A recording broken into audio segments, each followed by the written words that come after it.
Thanks for joining in to this special episode of Extreme Reloading. Now we're reloading for the Ruger Precision Rifle in .308 Winchester. What we're doing today is I'm trying out a brand new bullet. Well, it's a brand new bullet for me. It's been out there for a while, and this is the Cutting Edge Bullets 168 grain matched tactical bullet. Now the interesting thing about these bullets is the fact that they are individually turned on a lathe. And what you might notice in particular is this raised section or band. That is pretty unique, or actually unique, to these cutting edge bullets.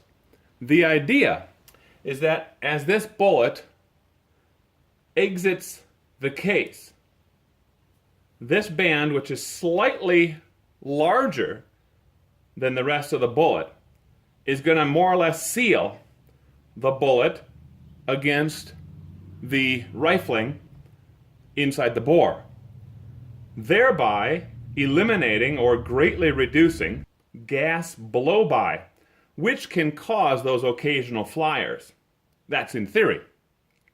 Now, I think I've seen those occasional flyers. I don't know if it's because of the bullet or if it's because of me. But nonetheless, these are very interesting bullets. They are a very low drag bullet with a steep, relatively steep and long boat tail design. They're a beautiful bullet. And what we want to do is we want to load these things and see how they're going to perform in the Ruger Precision Rifle. Now today, I'm using Norma brass. This brass has already been prepared. It's been resized. I've turned these necks so they're very consistent neck thickness. I've prepared the primer pockets. Those are also extremely consistent. And I've also worked on the flash hole. The only additional thing I need to do with these cases to prepare them for use with these cutting edge bullets is to utilize one of these Lyman VLD chamfer tools. Now this is going to set a 22-degree angle to the inside chamfer of these case mouths. This is recommended, highly recommended for using these type of bullets, and in fact it might be a good practice whenever you're using any very low drag, long for caliber bullets. It's a simple process. We're just going to give it a few turns.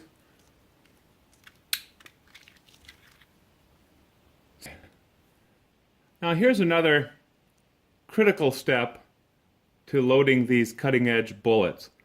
What I have here is I have already primed this case using CCI bench rest primers. This is the BR2 large rifle bench rest primer, and I've added a powder charge to it, and I'm going to work up my powder charge using 10 different steps. This is step number 1, where I'm going to throw 41.2 grains of powder. This is RL15. So what I want to do on the bullet seating is I want this band to sit right at the mouth of this case. So I'm using my Redding bullet seating die, and this thing is very, very well suited to this type of application. I can dial very, very precisely down to the thousandth of an inch and make those adjustments. So I've backed this thing out quite a bit, and I'm now going to start the process.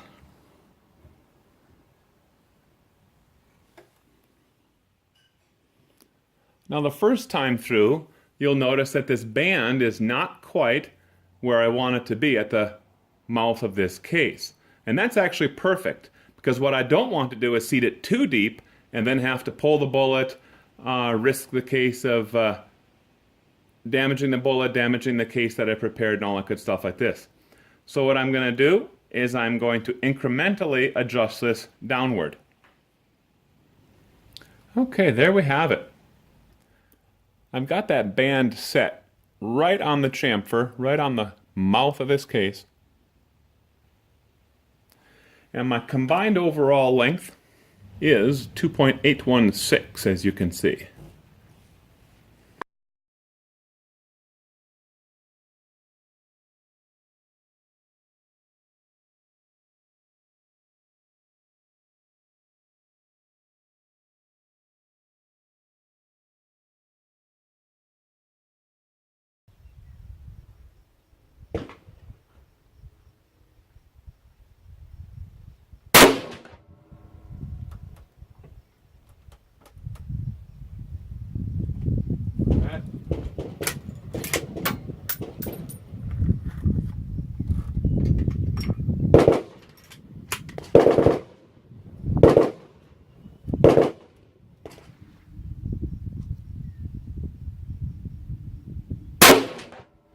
Ow!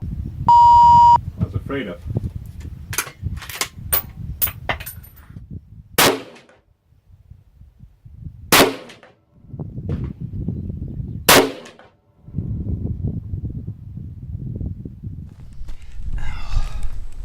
Now that's not very impressive. Point of aim was here on all 5 shots, very, very carefully squeezed. This was the first shot, as you saw, and we started, kind of going all over the place. I want to draw your attention to this group right here, which was another 5-shot group, just shot 3 minutes, 4 minutes before this group. These 2 were actually fired before as a fowler, so it's a dry barrel, 2 rounds fired as fowlers. Then these 5 went in. That's rounds 1, 2, 3, 4, and 5. This is Creedmoor Sports Lapua Skinners, 167 grain bullets. And this, of course, is the cutting edge bullets.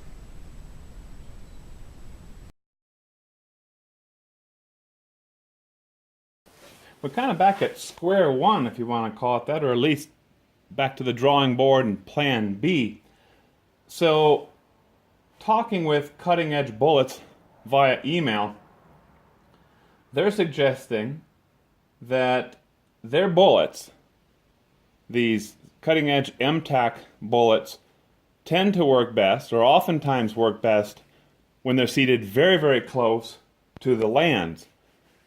And they're recommending about 0.025 of an inch, or 2/100th of an inch jump from the lands to the bullet, or from the bullet to the lands, and giving a bit of a tolerance between 2 and 3/100ths of an inch of jump.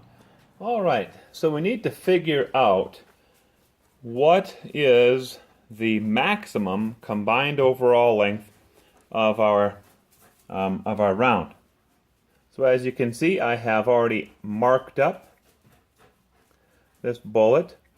I've done this using a Sharpie, kind of a wide tip Sharpie, and marked it all up relatively along the ogive of this bullet. Now I'm going to use this Hornady overall length gauge, and I've attached to it this special 308 case. Now this is a special case. As you can see, it has a threaded head that fits right there.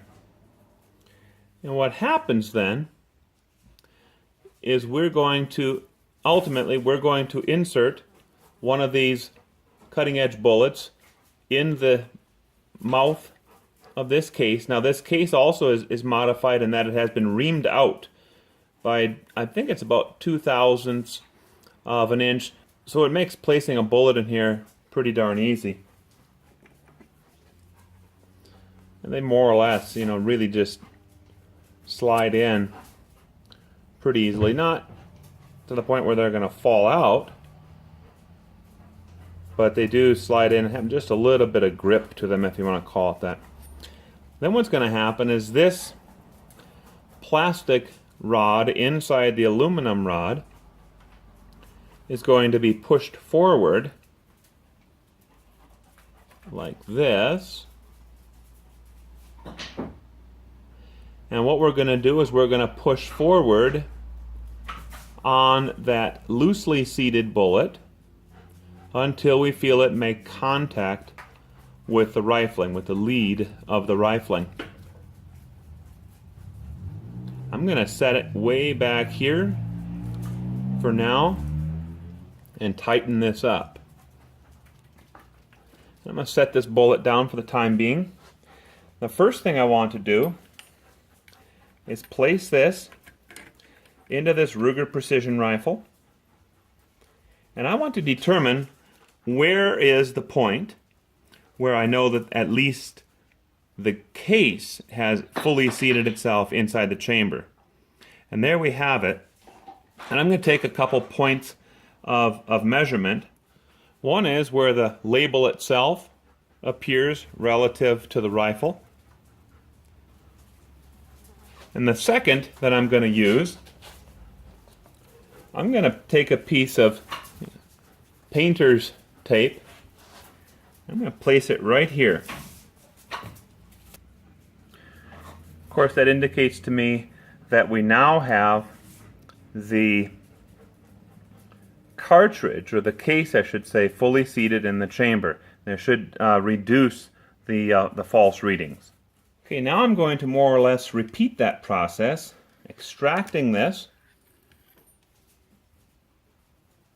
Going to leave this screw tightened down so this doesn't move. Loosely insert that bullet. And we want it inserted deep enough so that we can feel it make contact when we push this bar forward.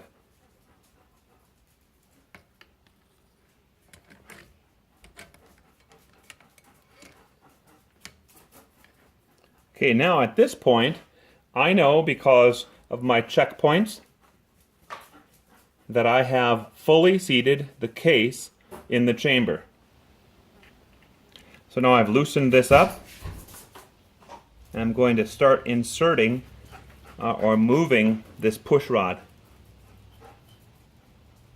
It's going to go a ways because I need to make contact with the base of the bullet, and I did just there. I'll push it forward some. Okay, that is it. Feeling good resistance there. Now, with any luck, we'll be able to remove this with the bullet in place. Now, that is a very long seating. But I think what happened is that as we were pulling it out, this was kind of pulled out this way. But remember, I locked this down. So if I then push it in to that position, this shows me that maximum combined overall length. To give me my first estimate, then I will repeat this process a number of times and more or less take the average, look at kind of the trend of what we're getting. But it doesn't stop there. The next thing I'm going to do is I'm going to create or take this dummy round that I have created with a marked up bullet, and I'm going to insert it into the rifle at that whatever combined overall length we're using at the time as a test. Try to close the action. Of course, if closing the action is terribly difficult, I'm not going to force it. That really means that that bullet is far too far or way too far set out, and I'll pull it out, and I'm sure we'll see those rifling marks on this black area. I'll then color it back in, seat the bullet deeper into the case, and repeat that whole process. I'll repeat that process until I'm seeing this bullet more or less come through unscathed. And kind of the first point that we get it unscathed tells me, okay, it's just off of the lands. It all matters how many, what my increments are. But we're trying to, according to cutting edge, we're trying to get this bullet seated 2/100ths to 3/100ths of an inch off of the lands.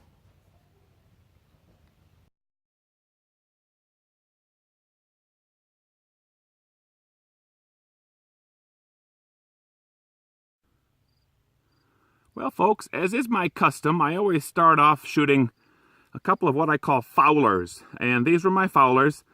I'm holding, here in my point of aim. And of course, this rifle is not zeroed for this ammo. So I shoot these foulers just to clean the bore. Then what I did is I fired 4 rounds. I had just 4 rounds prepared of the cutting edge bullets. Now this bullet seating is very different. And here's what we got. Point of aim. I'm shooting single feed using the bobsled. First round was here. Second here. Third here. Fourth here.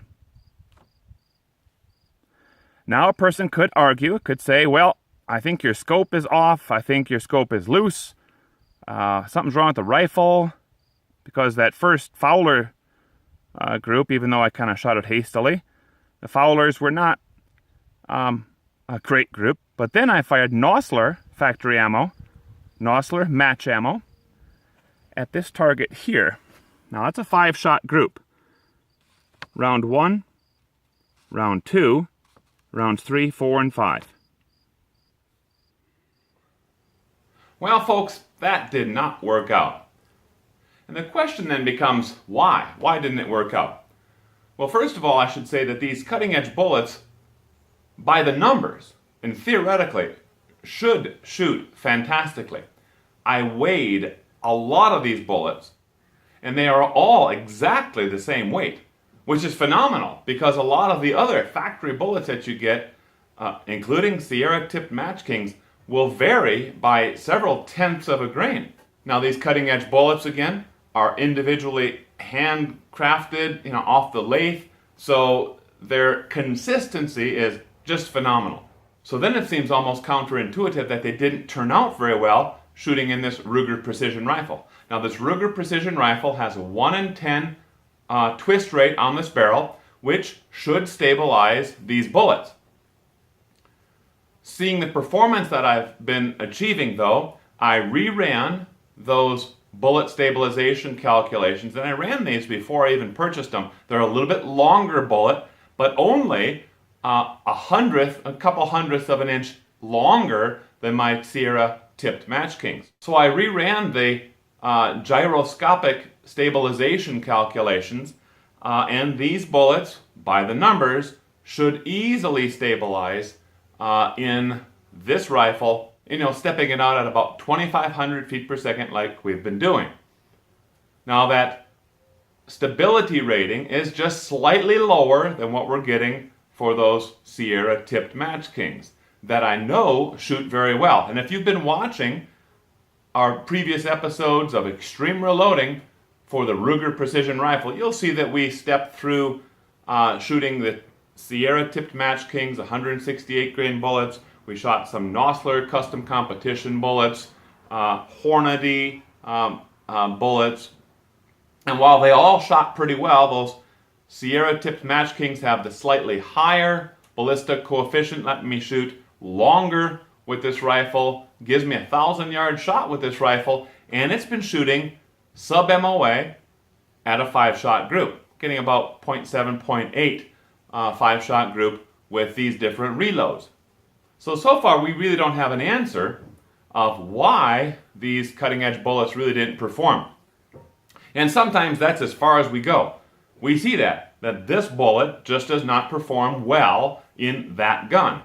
So again, these are 168 grain bullets, and I've been shooting a lot of different 168 grain bullets, so it's not the weight issue for these bullets. So one of the things I was thinking about this stabilization factor, gyroscopic stabilization, by the way, and I recalled years ago calculating what's known as Greenhills Formula and the modified Greenhills Formula. So I dug up the calculator on Ballistech that I've used years ago and plugged in the numbers for this particular load that I'm working up. And as you can see, it's a very simple calculation. We're simply asking for the bullet diameter, 308, and the known twist rate of that rifle, 1 in 10.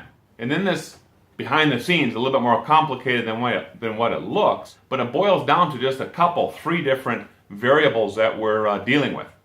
And what we see is kind of interesting, because this calculator, an old calculator, differentiates traditional lead core bullets from the, in those days, newer type of bullets, the solid copper or solid metal monolithic type of bullets.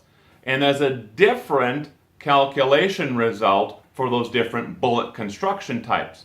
Now we see here that the Sierra tipped Match King, which is a traditional lead core bullet, stabilizes, gives us good results downrange, and it fits very well in this Greenhills formula, either the standard or the modified Greenhills formula, and it stabilizes according to this formulation.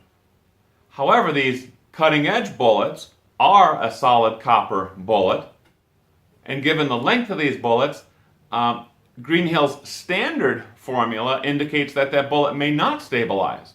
The modified Greenhill says it'll stabilize. Now, none of this stuff is conclusive. There's a lot of calculations, a lot of numbers, and sometimes what it really comes down to is just watching it on paper, looking at your results, and saying, this simply did not work out for my rifle. And that's where I am today.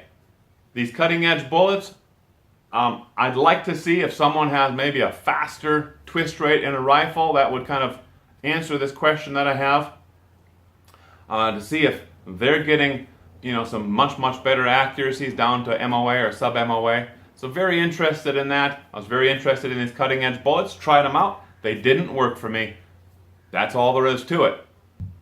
So hey, thanks for watching this special edition of Extreme Reloading.